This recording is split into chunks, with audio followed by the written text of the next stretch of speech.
اپنے مسائل کو حل کرنے کے لیے سبسکرائب کریں آپ کے مسائل کا حل۔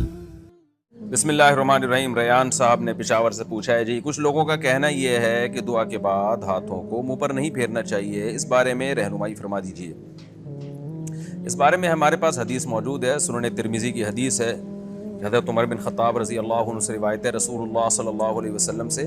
اذا رفع یدیہ فی الدعاء لم یحطہما حتی یمسح بہما وجہہ، اور دوسری روایت میں لم یردہما حتی یمسح بہما وجہہ، کہ آپ صلی اللہ علیہ وسلم جب دعا کے لیے ہاتھ اٹھاتے تو اپنے چہرے پر جب تک ہاتھ پھیر نہ لیتے تو ہاتھ نیچے نہ کرتے۔ روایت اگرچہ ضعیف ہے لیکن اس کے متابعات اور شواہد اس روایت کے موجود ہیں، جس کی وجہ سے قابل قبول ہے، اور مسئلہ کوئی اتنی اہمیت کا حامل بھی نہیں ہے کہ اس کے لیے کوئی بہت زیادہ مضبوط حدیث چاہیے، لیکن اس سے اتنا ہو جاتا ہے کہ اگر کوئی یہ عمل کرتا ہے تو اس کو بدعت نہیں کہا جائے گا اور غیر ثابت شدہ عمل نہیں ہے یہ۔ کیا فرض نماز کے بعد امام کا ہاتھ اٹھا کر اجتماعی دعا کرنا اور مقتدیوں کا آمین کہنا درست ہے؟ اگر کوئی شخص امام کے ساتھ اجتماعی دعا میں شریک نہ ہو اور اپنے اذکار کرتا رہے یا اٹھ کر چلا جائے تو کیا حکم ہے؟ ابو عبیدہ۔ دیکھیے، فرض نماز کے بعد جو ہمارے بر صغیر میں مساجد میں ائمہ حضرات کا دعا کا ایک معمول ہے، یہ ہمیں نبی صلی اللہ علیہ وسلم سے اس کا ثبوت نہیں ملتا۔ یہ بات تو صحیح احادیث میں بہت کثرت سے ہے کہ نمازوں کے بعد، فرض کے بعد دعا قبول ہوتی ہے، یہ تو کئی احادیث میں ہے۔ تو لیکن اس سے فرض سے مراد کیا ہے؟ کیونکہ دوسری احادیث میں آتا ہے، صحیح حدیث میں، کہ نبی صلی اللہ علیہ وسلم فرض نماز کے بعد صرف اللہم انت السلام والی دعا کے بقدر بیٹھتے تھے، پھر اٹھ جاتے تھے۔ تو علماء نے تطبیق یوں دی ہے کہ فرض نماز کے بعد صرف اللہم انت السلام پڑھا جائے، پھر سنتوں کے بعد دعا مانگی جائے، اور وہ دعا بھی کیا ہے؟ وہ وظائف ہیں، کیونکہ ایک حدیث کی تشریح دوسری حدیث سے ہوتی ہے۔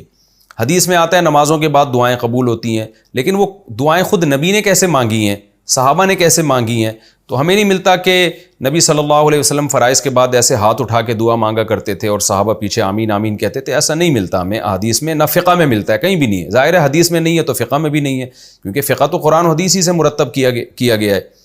تو اس لیے ہمیں جو دعائیں ملتی ہیں وہ وظائف ہیں، یعنی نبی نے آیت الکرسی پڑھی، اللہم لا مانع لما اعطیت ولا معطی لما منعت ولا ينفع ذا الجد منک الجد، مخصوص الفاظ کی دعائیں ہیں جو ہاتھ اٹھائے بغیر ہیں۔ تو اس لیے فرض نماز کے بعد صرف اللہم انت السلام پڑھنا چاہیے، پھر سنتیں پڑھیں، پھر یہ مخصوص وظائف پڑھیں۔ اور اگر کسی نے فرض نماز کے بعد ہی سارے وظائف پڑھ لیے تو بھی گنجائش ہے، اس کی بعض علماء اس کے بھی قائل ہیں۔ تو لیکن یہ جو فرائض کے بعد ہاتھ اٹھا کے پراپر طریقے سے امام دعا مانگ رہا ہے اور مقتدی بھی اس کے ساتھ اجتماعی دعا میں شریک ہیں، یہ ہمیں قرآن و سنت میں نہیں ملتا، اور اس کا معمول تو بالکل ہی نہیں ملتا۔ اگر نبی ہر نماز کے بعد ایسے کرتے تو ایک روایت نہیں کئی روایتیں ہوتی، کیونکہ یہ خود فقہ کا ایک پراپر اصول ہے جو فقہاء نے لکھا ہے، خاص طور پر حنفی فقہاء نے تو اس اصول کو بہت اہمیت دی ہے۔ وہ یہ ہے کہ اگر کوئی کام ایسا تھا جو نبی صلی اللہ علیہ وسلم کے دور میں کثرت سے کیا جاتا تھا، تو اس کو اگر ایک ہی راوی نقل کر رہا ہے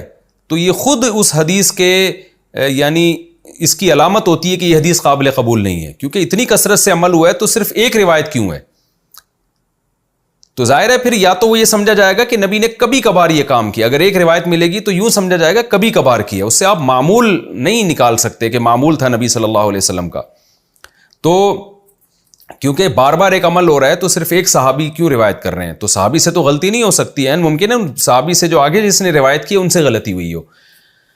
تو اس لیے ہمیں نہیں ملتا کہ نبی صلی اللہ علیہ وسلم فرائض کے بعد اس طرح ہاتھ اٹھا کے دعا مانگتے تھے۔ پھر فقہ کی کتابیں بھی اس سے خاموش ہیں، فقہ حنبلی دیکھ لیں، فقہ مالکیہ دیکھ لیں، فقہ شافعی دیکھ لیں، فقہ حنفی دیکھ لیں، ان کی جو معتبر عربی کتابیں، اردو کی بات نہیں کر رہا، جو صدیوں سے معتبر عربی کتابیں چلی آ رہی ہیں، اس میں بھی کوئی ایک حرف بھی نہیں ملتا۔ فقہ حنفی کی مشہور فتوے کی کتاب ہے فتاوی شامیہ، اس میں نہیں ہے کہ فرض نماز کے بعد امام دعا مانگے گا ہاتھ اٹھا کے، حالانکہ فقہ میں تو بہت باریک باریک جزیات بھی ذکر کی جاتی ہیں۔ فتاوی عالمگیریہ دیکھ لیں،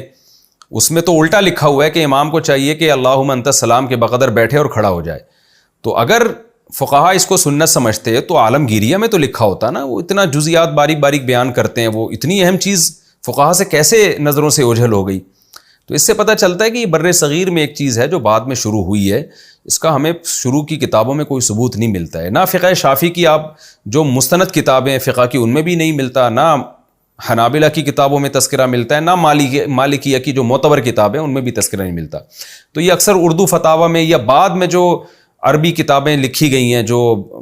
ہمارے علماء نے لکھی ہیں ان میں کچھ انہوں نے لکھا ہے کہ کوئی روایات ایک آدھ روایات پیش کی ہیں جن کی سند میں بھی کچھ کلام ہے۔ تو اس لیے ہماری رائے میں یہی ہے، اور اس پر لوگ کہتے ہیں کہ میرا تفرد ہے، میں جمہور سے ہٹ کے بات کر رہا ہوں، ایسا نہیں ہے۔ حضرت مفتی محمد شفیع صاحب رحمۃ اللہ علیہ جو مفتی اعظم پاکستان تھے، ان کا پورا اس پہ ایک رسالہ ہے کہ وہ اسی میں یہی ثابت کیا کہ فرائض کے بعد یہ اجتماعی دعا ثابت نہیں ہے۔ حضرت مفتی رشید احمد صاحب رحمہ اللہ تعالیٰ کا پورا ایک رسالہ ہے اصل الفتاوی میں، آپ دیکھ سکتے ہیں، بڑے مدلل انہوں نے بحث کی ہے کہ یہ کہیں بھی یہ ثبوت نہیں ملتا ہمیں اس کا، تو اس کو چھوڑ دینا چاہیے۔ لیکن بہرحال مسئلہ کوئی بہت زیادہ اہمیت کی نوعیت کا نہیں ہے، اس لیے ایسا نہ کریں کہ میرا کلپ سن کے آپ اماموں کو تنگ کرنا شروع کر دیں، مسجدوں میں پھڈے بازی نہ کریں، امام کو اپنے حال پہ چھوڑ دیں، وہ اگر دعا مانگ رہے تو مانگتا رہے، آپ کچھ نہ کہیں، آپ ہاتھ نیچے کر کے آرام سے بیٹھے رہیں، فتنہ نہ پھیلائیں مسجدوں میں۔ آج کل مسئلہ یہ کہ ایک مسئلہ پتہ چلتا ہے تو تھوپنا شروع کر دیتے ہیں۔ اگر امام ان علماء کو فالو کر رہا ہے جو اس دعا کے قائل ہیں تو اس کو کرنے دیں، آپ اس کو تنگ نہ کریں، بدعتی ہونے کا فتویٰ نہ لگائیں۔ یہ چھوٹی چھوٹی باتوں پہ بدعتی ہونے کا فتویٰ لگانا یا اختلاف کو حد سے بڑھانا یہ ٹھیک نہیں ہے۔ تو اس لیے مسئلہ سن لیا، بس خود عمل کر لیں، اگر کوئی دوسرا عمل کر رہا ہے ٹھیک ہے، نہیں کرے تو چھوڑ دیں۔ اس سے بڑے بڑے مسائل بہت ہیں آج کل، ان کو فوکس کرنا چاہیے، ان چھوٹے چھوٹے مسائل میں نہیں پڑھنا چاہیے، بس اپنی رائے کا اظہار کر دیں اور پھڈے بازی نہ کریں۔ تو یہ بہت امپورٹنٹ ہے۔ باقی یہ کہ آپ کو کیا کرنا چاہیے، آپ ہاتھ نیچے رکھ کے بیٹھے رہیں یا اپنا وظیفہ پڑھتے رہیں، ذکر کرتے رہیں، اپنا ہاتھ نیچے رکھ کے بیٹھے رہیں، یہ بھی ٹھیک ہے، اٹھ کے نہ جائیں آپ۔ بعض لوگ کیا کرتے ہیں، ہمارا کلپ سن لیتے ہیں، اب امام اجتماعی دعا مانگ رہا ہے، وہ اٹھ کے ٹانگیں کندھے پھلانگتے ہوئے جا رہے ہوتے ہیں، سب لوگ اسے مڑ مڑ کے دیکھ رہے ہوتے ہیں، تو یہ ایک اختلاف کی صورت پیدا کرنا مسجد میں یہ ٹھیک نہیں ہے۔ بھئی عوام کو کیا پتہ، عوام تو بیچاری امام کو دیکھ رہی ہے اور امام صاحب نے کسی مولانا سے فتویٰ لیا ہوا ہے تو وہ عمل کر رہے ہیں، تو آپ ایک اختلاف کا مسجد میں ماحول پیدا نہ کریں، آپ گردن نیچے جھکا کے بیٹھے رہیں آرام سے۔ ایسا نہ کریں کہ امام دعا مانگ رہے اور آپ ہر نماز میں نا اس طرح لوگ پھلانگنا شروع کرتے ہیں، پھر سب لوگ مڑ مڑ کے دیکھ رہے ہوتے ہیں، پھر پوچھتے ہیں کیوں کر رہے ہو، آپ جواب دیتے ہیں بدعت ہے، پھر ایک نئی جنگ اور ایک مناظرے بازی کا ایک آغاز شروع ہو جاتا ہے۔ تو اس لیے تمیز سے منہ نیچے کر کے بیٹھ جائیں، جب دعا ختم ہو جائے تو تمیز سے گھر چلے جائیں، تو چھیڑ چھاڑ نہ کریں مسجدوں میں، اللہ کا واسطہ پہلے کم پھڈے ہیں جو مزید پھڈے ہم شروع کریں۔ تو اس لیے نہ امام کو تنگ کریں نہ مقتدیوں کو تنگ کریں، تمیز سے منہ نیچے کر کے بیٹھے رہیں، اور کبھی کبھار دعا میں شرکت کر لیں تو بھی کوئی حرج نہیں ہے، کبھی کبھار تو جائز ہے، اس کو معمول بنا لینا جس سے لوگ اس کو سنت سمجھیں، اس پر ہمیں اعتماد نہیں ہے، ہم اس طریقوں کو ٹھیک نہیں سمجھتے۔